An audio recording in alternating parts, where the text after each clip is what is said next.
Henry, what you doing?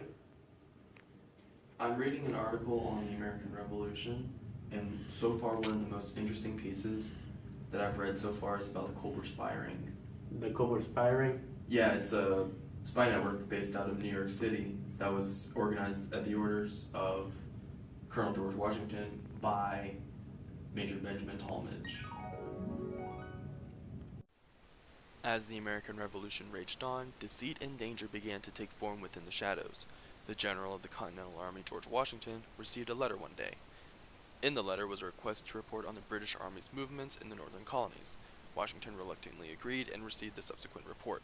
Since then, more men were sent to aid in the observations. As a result of this buildup, it was appropriate for a major in the Continental Army, one Benjamin Tallmadge, to organize and finalize the first ring of spies in American history, the Culper Spy Ring. The ring attained their name through the aliases of two well-known spies, Robert Townsend and Abraham Woodhull. Their aliases were as the father and the son, Samuel Culper Jr. and Samuel Culper Sr. respectively. The Culpers weren't the most important people to partake in colonial espionage. Women were also integrated into the ring. The only women to be recorded as being a part of the ring were Anna Smith Strong. All members utilized inventive methods that aided in spying on the British. There were a total of 4 methods. The first are coded letters. The ring developed their own code which used numbers to identify and replace commonly used words. People were designated a code name made of 3 numbers. For example, George Washington was also known as 711, so when writing a coded letter directed towards George Washington, the author would begin with identifying him as 711. New York and other colonial states could also be detected through the code. A majority of ring members used the cipher to determine orders or information. As an example, if you were to receive a letter with the numbers 72, 763, 727, that would be translated as British Headquarters, New York. Obviously the headquarters would be in Great Britain, but for this example, it would be New York. The second and frankly most commonly used method is invisible ink. Supposedly, letters were written where the true message laid between the lines of the overall seemingly inconspicuous letter. Talk about reading between lines, am I right?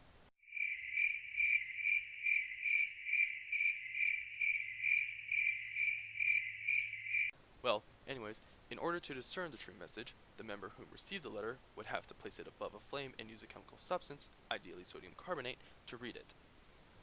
Letters, besides being ciphered and written in invisible ink, were also discovered to be hidden. Hiding letters was more of a technique employed by the British, but the Culper Ring began to adopt it for themselves.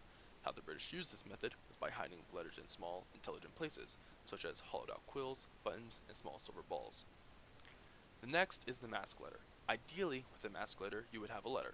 It's a random letter, again seemingly innocent. But when you would take a piece of a burlap sack with a random shape cut out and lay it over the letter, the true message would reveal itself. This was a riskier method in that the message is somewhat more obvious in comparison to the cipher and the invisible ink. Through these methods, the ring were able to safely encrypt the information. Where the danger lied was the transportation of the information. The ring's procedure was very complex. It most likely took less than a few days for a letter to be sent back and forth. Robert Townsend worked as a reporter for a local newspaper as well as owning a store. Through this, he was able to gather information pertaining to the British soldiers in New York City. Austin Rowe, one of the primary members, would oftentimes stop by the store and place a request for information by Tallmadge. Townsend and Rowe would complete their exchange, and Townsend would retire to his room to answer the letter. Rowe then appeared to take the letter with the requested information and proceeded to ride for 110 miles to reach Setauket, New York. It was in Setauket that Rowe tended to his cattle and land that he had rented. He then placed the letter in a pre-established drop-off location and left. The field was conveniently located beside the house of Abraham Woodhull. Woodhull entered the field, took a letter and wrote in his own information before going to the bay. Here he would see Anna Strong's petticoat on a clothesline. The petticoat served as a signal to let Woodhull know that Caleb Brewster, another primary member, made his way across the bay to take the letter. Brewster would go back across, then give it to Tallmadge, who then took it to Washington on horseback. This arduous journey proved to be necessary as the transfer of information fundamentally aided the colonies in ultimately winning the American Revolution.